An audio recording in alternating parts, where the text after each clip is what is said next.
All right, guys. Lisa, we're live. Take it away. Right. Hello, everyone.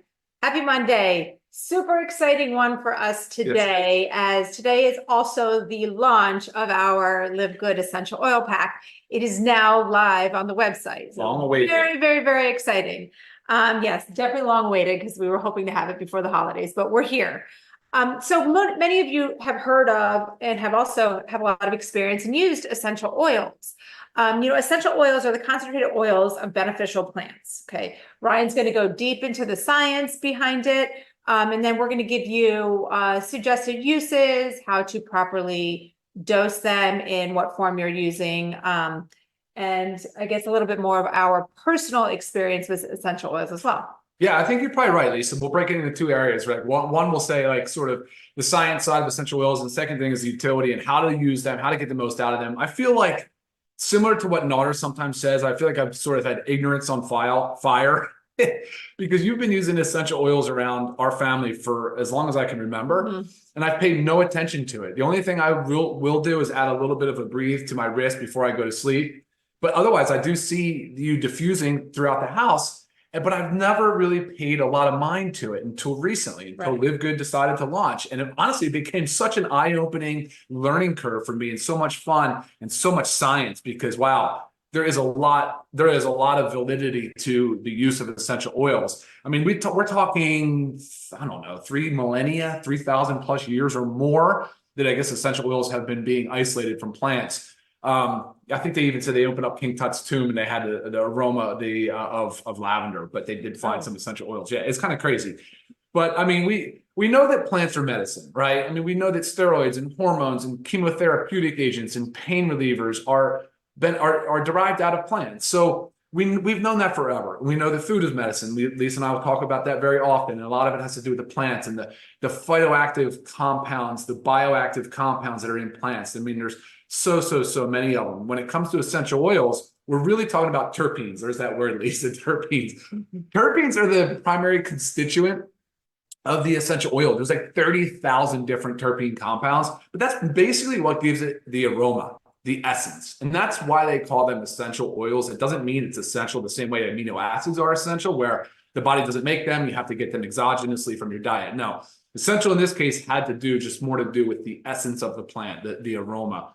The aromatic compounds that you smell, that you can kind of sense and detect, your olfactory bulb uses. So that's a lot of where that came from. They've even called it like air, wind, earth, fire, that whole thing, the elements. They said the fifth element of spirit. They've referred to it as essential oils being a spirit. But the technical aspect of that's actually not true. But still, it's kind of neat and fun to talk about. So anyway, yeah, that's a little bit about the science. Here's what I really like about essential oils. I love the fact that these compounds are so involved in the biosynthesis of so many biological systems in our body. There's so many things that they do. But what's interesting is how do they accomplish that? So there's really kind of three great ways I was going to throw out to you real quick. The first and most obvious is the olfactory sense. So our sense of smell. So diffusing. Yeah, so diffusing or topical, really anything. No, diffusing, topical, put it into a spray bottle, using it direct, putting it in a bath, all the different things we'll talk about. But again, just the aroma, right? Just the fact that we smell it. The olfactory bulb goes down the cranial nerve. It's like the shortest nerve, and it goes into the brain. And from there, it goes into the limbic system, and it triggers all these different other body systems to react. And it's all due to a sense of smell. It can lower blood pressure. It can reduce stress. It can manage your inflammatory response. It can have something to do with your immune system, all just by smelling it. Which is why I think this is like the rabbit hole he went down when he started looking into essential oils, because again, how long that I've been using them, and he kind of pays no attention. I have a diffuser in every single room of our house. Yeah. And now like he's magically, his eyes have like opened up, and he's really understanding the powerful benefits of essential oils. Well, think about it. The volatility. It's a volatile oil, which means it's near a gas state, right? It's due to a high vapor pressure. It's sitting at rest, and that's why you can smell it so fast, because it's really going from liquid to gas really very, very readily. But yeah, so that's awesome. And it's also, they do not love water. It's hydrophobic. So they don't love water, which is another reason why they cross cell walls and cell membranes so easily. They have antimicrobial properties, so antibacterial, antiviral, antifungal. You'll hear us talk about things about mold in the house. If you live in Florida, it's freaking ubiquitous. It's almost everywhere. There's so much utility for oils. All right, but that was it. That was olfactory. Second thing is topical. So think about topical use. It can absorb across the cell membranes and cell walls. It can get through the skin. It has low molecular weight, which we've talked about in the past. I mean, I think around 300 Daltons, but typically anything below 500 is accepted as going across. It's fat loving, so it does go across cell membrane. So you will get some systemic absorption of essential oil into the bloodstream through topical application, which would really be transdermal, but that's technical. So there's that aspect of it as well. And then also there's the inhalation. So a lot of meds like the nebulizers, inhalers, there's a lot of factors, but ultimately these things we breathe in, they travel down into our lungs, into what's called the alveolar, and there's a little thin membrane. It's only one cell thick, and that's where the diffusion layer is into the bloodstream. So you inhale, and it's possible that you're getting a fair amount of absorption into the bloodstream just by inhaling, which we'll talk about aromatically via diffuser, all the benefits of that as well. Particle size again matters. And again, it's just a neat, cool delivery system. Now, it's not quite as tightly controlled as pharmaceutical drugs are as via dosing. We don't really have any guidelines. And I think, Lisa, didn't you say there's no real board or agency that oversees dosing or sourcing? Right. Or I mean, purity? they are on the GRAS list, which Some are, most generally recognized as safe, but again, they don't give you the proper dosing in the right form. So yeah, there's a lot. But think about it. Those are three really cool ways. The body responds, reacts, does its whole thing, clinically efficacious, therapeutic, is just by breathing it, olfactory, topical application, and by respiratory absorption through the lungs. Right. So pretty cool. Yes. So I guess before we go into the uses and whatnot, let's talk about purity, the potency, the testing. Oh, sure. So I've actually had this question several times, so I'm going to address it first. And it has to do with these labels of things. So food grade, therapeutic grade, aromatherapy grade.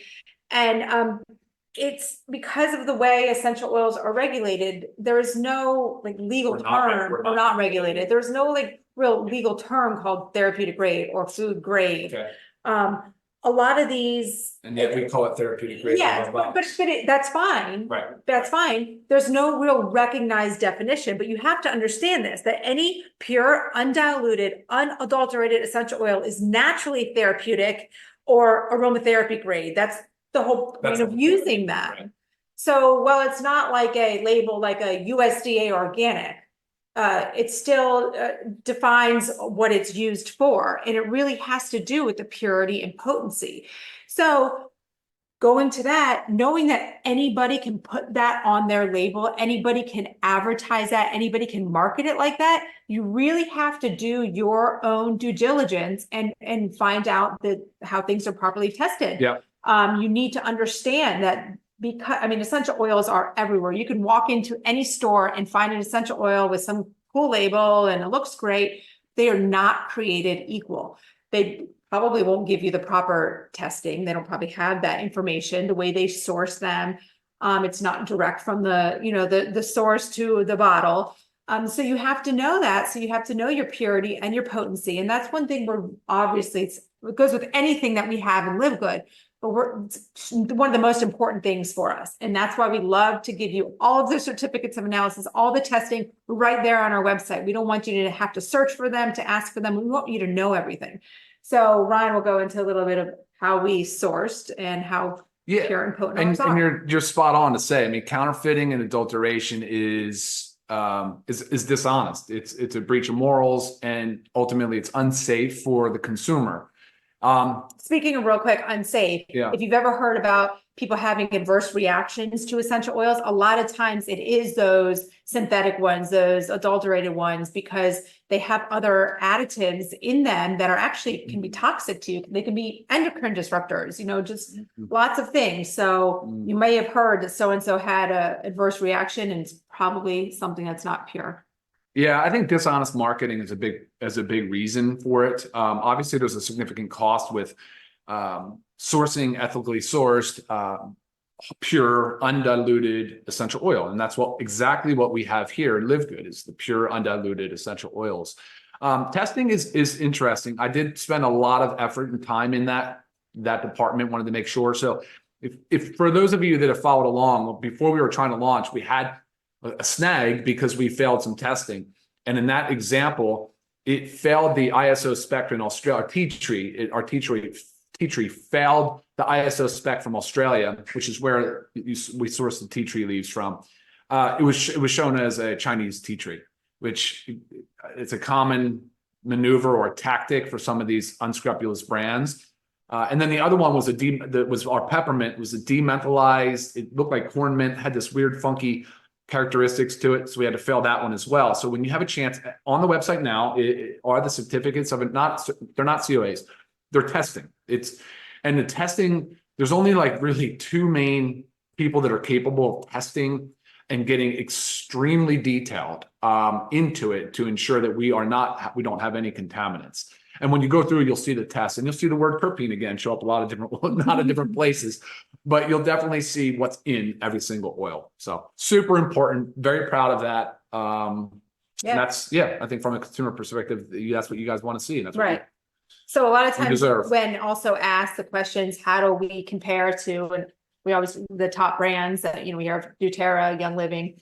I mean, we are directly comparable, guys. We do all the same testing for purity and potency. We literally have our source to our bottle. I mean, all the same stuff, but again, our prices are amazing. Yeah, so that's where we really differ, obviously. So let's talk about LiveGood's products. I was going to say, let's get into the exciting part of it. You guys have all here waiting for. So I'm going to say our cute little box. It's also magnetic in the front. So great little organizational toolkit.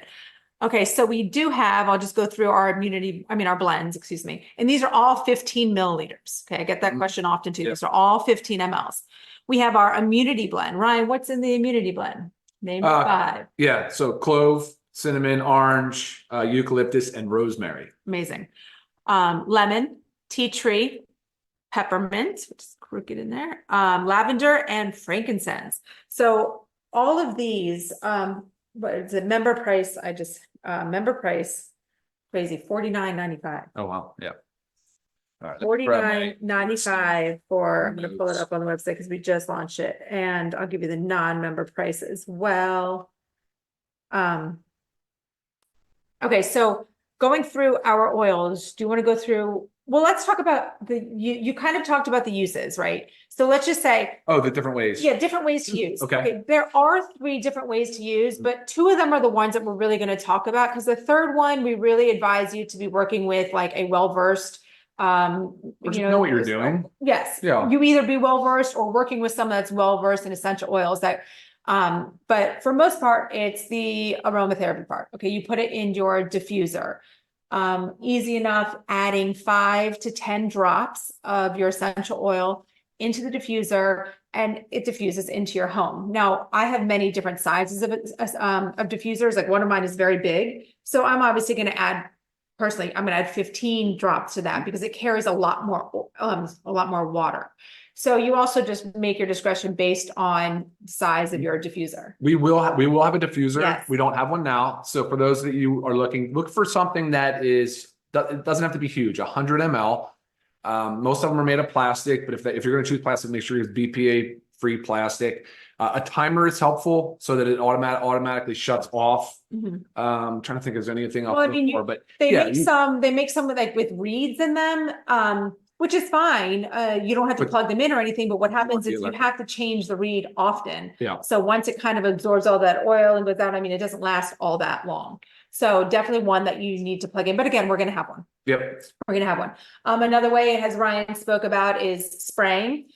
So I order a bunch of stuff off of Amazon, and you always want to make sure you're in like a dark glass bottle to prevent that UV, to protect it from the UV. Right. So this is a little spray thing. Okay. So I just take some of the essential oils and, I'll dilute So your dilution, though, this can apply to topical too, but if you're looking for a 1, a 2, 3, 5, 10% dilution, 10 being more concentrated, if you base it on a teaspoon, that's 10 drops per teaspoon for 10%, 5 drops per teaspoon of oil or water for 5%, and so on.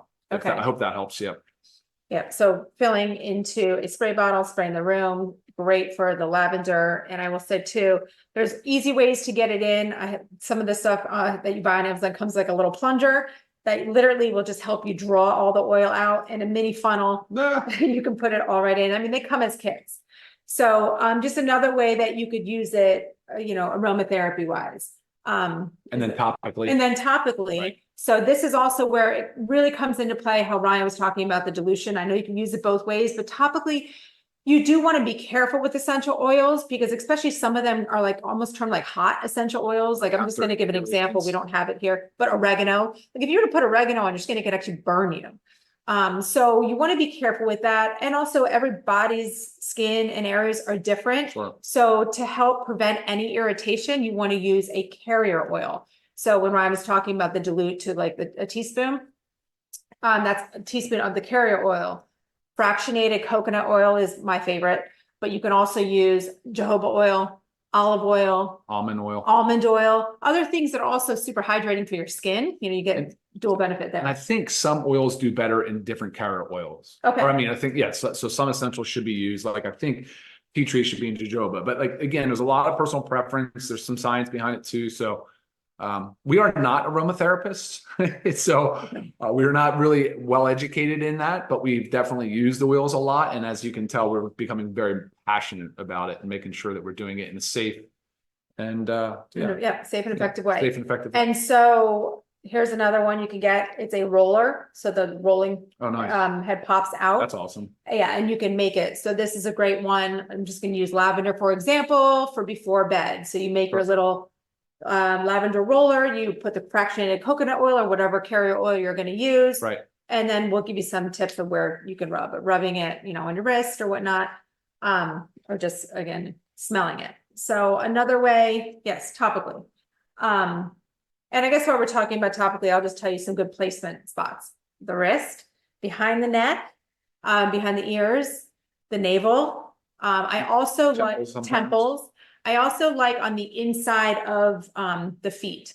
The reason I do that, almost like the inside of the ankle area, is because it's rarely touched. So a lot of times if I'm using something before I'm going to bed, like put it down there and I know it's not really going to touch much.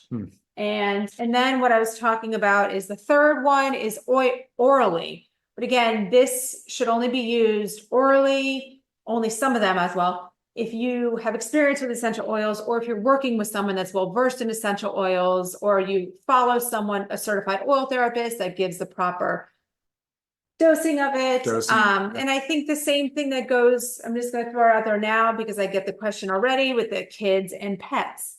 So same thing, work with someone that is well versed with essential oils when in regards to veterinarian that's well versed with essential oils, and just know like, in your home, diffusing should be no different for your children and your animals. It should just be as safe as long as you're using a pure essential oil. Now, when it comes to more topically and orally, that's a totally different ballgame. I wonder what the dogs think with the powerful olfactory senses that they have. Right. I mean, the article I was reading today was actually pretty cool. How how well dogs actually respond to it. Is that right? Yeah. Okay. I have to talk to our oily vet friend and see what we know about. Yes, we have an affiliate that's known as the oily vet. Great. What else do and I also have other things you can get off of Amazon. These are little minis and the lid just pops open. And so this means you can take your oils, everywhere. I know these aren't huge, but say you were traveling and you wanted to take all the oils with you, then you just take 6 of these guys. I had no idea we had all this stuff, right? That's ignorance on fire. It's perfect. Good stuff. Okay, so what about some of the uses of these oils? Let's get into those. Yeah, let's do it. Let's go. You want to start with the? Well, I have it in order just the way it's going to go up on the website too. Is lemon. So lemon is lemon. Yeah, let's do it. Obviously, you guys, well, this comes from cold pressing, so it's not through distillation like the other oils are, but direct from the rind. So good. Yeah, it smells amazing. And just like you would expect. I mean, what are you going to do with lemon? Well, it's refreshing, it's invigorating. I think a lot of times it's used for bad odor, malodors. So things like you can put it in a cotton ball and put it into an area that doesn't smell good. Could be a bathroom, right? Could be the back of a refrigerator, Right. right? Laundry. Yeah, of course. So Yeah. I'll just read you some of the things that I put up on here. But so diffusing, again, like 5 drops, if you're using a 100 ml diffuser, so 5 drops, 5 to 10 drops, you can just diffuse it. Can increase lift mood, improve job performance. The cotton ball thing I told you about, there's a cleaning. You can use it for cleaning, add it to your cleaners. And you can add a few drops to your gym laundry, like Lisa said. But again, hundreds, if not, no, there's thousands of different ways to use oil. So there's no way we can cover all that. We're never going to be able to, but we will provide content through social media. We'll continue to post stuff, and hopefully you guys can find a good reputable source through Google too, as well. And after Ryan goes through all these, I'll give you some of like my just favorite uses of these. Well, you want to just kind of chime in as we're going? That way Okay, it well, doesn't seem confusing. the lemon, I love. Okay, so I've been using essential oils for a very long time. So I do put a drop in my water. Okay, so that's kind of like my lemon water. Very good. I also love to diffuse it with peppermint because it actually, peppermint has like an uplifting mood, so it can kind of help you waken up. So I like putting the two together because it's a very fresh, awakening scent. And like Ryan said, in cleaners, like I use amber bottles, I make my own cleaner, and the fresh lemon scent, I mean, is always delicious, necessary. So those are my favorite lemon. All right, awesome. All right, so next up was lavender. Stress, sleep, mood. A lot has to do with mood. Like I wish our 11-year-old was here. She was going to come on and show you how she makes her spray bottle. And she's she's just walking around many times in the house, just spraying, but mostly on her bed. She'll use it on her sheets, which is great. I absolutely love that. You can apply topically direct to behind your ears, on your temples, behind your on your wrist folds. I use lavender. I absolutely love it. As a natural perfume, you can actually apply it topically as a natural perfume. It's excellent for do-it-yourself recipes. There's probably, I mean, just again, so many different recipes online, from household cleaning to de-stressing to mood to a lot of, right. And lavender and lemon also go really well together. So you'll kind of find your blends that you like. And I mix scents all the time and just kind of see what, freshens up the home. But lavender, again, this roller is perfect for lavender because I love to put it on my wrist, smell it. I also like the lavender above the navel.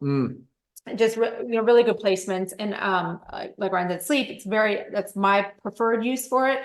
But also any times of stress, or if my house is kind of a little too active, I might start putting in the diffusers everywhere just to tone it down a bit. So I mean, there's so many uses. Great stuff. Lavender is awesome. And it's also like can be known as, like, if you want to call it, like your red oil. So anything that you think is like red, like you're angry or you're frustrated, or it's calming. So think a red mood. Oh, I forgot to say lavender's from Bulgaria too, and it's part of it. It's distilled. And this one will be on the website. Yeah, of course. And we'll try to move through it fast. I know we've already gone 23 minutes, so let's try to get through it fast. Tea tree oil is up next, Lisa. Okay, tea tree oil. I mean, 5 drops in a diffuser. Yes. That's for a great refresh space. This is one of those ones that's great for air quality, indoor air quality. Yeah, it's also, I mean, because of its antibacterial benefit, that's the one I love to use with gym clothes. So I'll put some drops straight into the laundry, or any like sports clothing, any like really dirty laundry. So yeah, someone's a fisherman and you got the fishy stink on, clothing. Really helps there. Also, speaking of laundry, you can get the wool dryer balls, and that's what I use. We don't use fabric softeners or anything like that with scents because they're not good for you. So I have dryer balls. Go online, Amazon, wool dryer balls, and I just put like maybe a few drops onto each dryer ball when I throw it in there. So tea tree oil is really great for that. It's been well known for use because of the antibacterial and fungal for athlete's foot, for nail fungus, ringworm, nail fungus. I mean, even for warts. That's for quite a bit for warts, and that's actually applying it directly using a cotton swab. Right. That's not through a dilution, I don't believe. Insect bites. There's so many uses. But tea tree should be applied almost always with a carrier oil, just because of, again, some of the sensitivities that can occur. And going back to lemon too, sometimes you can get a photosensitivity if you're using it directly on the skin. So just be cautious with that. If your skin kind of heats up and gets a superficial rash, that could be just part of that photosensitivity reaction. But with tea tree too, I don't think you're supposed to consume it orally. Right. Is that the one we were talking about? Where Yes. if you had it in a mouthwash, it's designed to be spit out? Yes, yes, yes. Yeah. Okay. Yeah, and obviously putting in a mouthwash is the antibacterial properties of it, but Right. making sure, You're not not ingesting it. Okay. Yeah, and tea tree we mentioned is from Australia. So from the leaves. All right. So next up, Lisa, is the peppermint. Ooh, lots of so many amazing uses with peppermint. It's unbelievable. right. I mean, peppermint, we all love peppermint. Right. But again, I like it in a diffuser because it's awakening. So maybe it's a great thing to have in an office. An office space. Really keeps you alert. You can put it little dabs of the carrier oil behind your ears. I would not advise the temple. I did do that to Ryan once. Okay. It can be a little strong. Yeah, So it just depends on how much you use. I like to use it for myself orally as like a breath mint. So just make sure I make sure it's only one drop because it is powerful. I mean, powerful. All right, yeah. So, okay, that was for peppermint. So diffuse 5 drops again, multitude of benefits, including sinus allergy relief, improved focus, concentration. Also muscle pain, aches, headache, 1 to 2 drops behind the ears. Be careful with the temples, like Lisa said. Freshen breath, 1 drop on the tongue. Oral, borderline, yes, but it is very, very nice for freshening the breath. Let's go on to frankincense, Lisa. I know this is the one that many people This love. is like the king This of is from oils. India, by the way. This is Boswellia serrata. This is out of India. But this is a king for sure, for a state of relaxation. Or what else? What else, Lisa? Well, my favorite, I talk about the skin health benefits. So putting it with a little bit of carrier oil, or if you use a facial oil, putting a drop into with your facial oil, and it helps with fine lines, wrinkles, dark spots, tightening. I mean, amazing stuff. So soothing to the skin, promoting cellular health, stimulates the immune system. It talks about having anti-tumor, anti-seizure properties. It's just such a great way to add it to any health regimen, aromatically, topically, and only in certain circumstances orally. But again, those need to be well-versed in oils for that. Yeah, I was surprised by how much of the skincare frankincense is good for, from the acne blemishes and the dark spots, which I'm starting to pick up too. There's kind of those age spots. So an incredible oil. It's unbelievable. Yeah. All right. And then the last one was the immunity blend. So Yes. we talked about what's in the immunity blend. Again, clove, cinnamon, orange, eucalyptus, and rosemary. Now, this is something I have going in our house like all the time. Because especially during your so-called, cold and flu season, but when I know like a bunch of kids are sick in my children's classes, I just all about prevention, right? So I will honestly, when my kids are like walking out the door, I'll put a little bit, mix in the carrier oil behind their neck. They think I'm crazy. I'm trying to always put essential oils on them. But really the immunity blend is so good at protecting yourself and boosting your immune system. So always diffusing it in the home just for like that clean, pure immunity boost. For sure. Yeah. That's our 6-pack. They are only available in a pack at this time. We will continue to evaluate and look to add on more oils in the future and possibly go into singles. But right now, this is the way that it's available. And like I said, $49.95 for members, $69.95 for non-members, regardless. Amazing deal. And yes, like Ryan said, because I do get a lot of questions, are we going to have this oil and that oil? This is the beginning. And as you guys know, with Live Good, we always plan to grow as we grow, adding more products. So, any questions that there were a bunch, but actually because we dropped off of the Zoom for whatever reason, we lost them all. So sorry about that, guys. I know there's a lot of questions we were going to try to get to, but and we'll give you, there'll always be like on the website, we'll have some suggested uses, but we're not going to give you an entire list of all the uses, guys, because the list is kind of endless. So, I can always recommend some oil therapists to follow on social media that you can always see how they use them. Like Ryan said, there's a tremendous amount of recipes for making your own cleaning products, making your own deodorant. All kinds of stuff using essential oils. I will post my mouthwash because I've already been asked for that since I mentioned it on Friday's call. Great stuff. So yeah, many uses, always here to help. So if you have questions about them, comments, if your question did not get answered because we dropped off, just please go ahead and email those. All right, that's it for us, guys. Have a great rest of your Monday. Super productive. We'll see you next time. Bye, guys. Bye.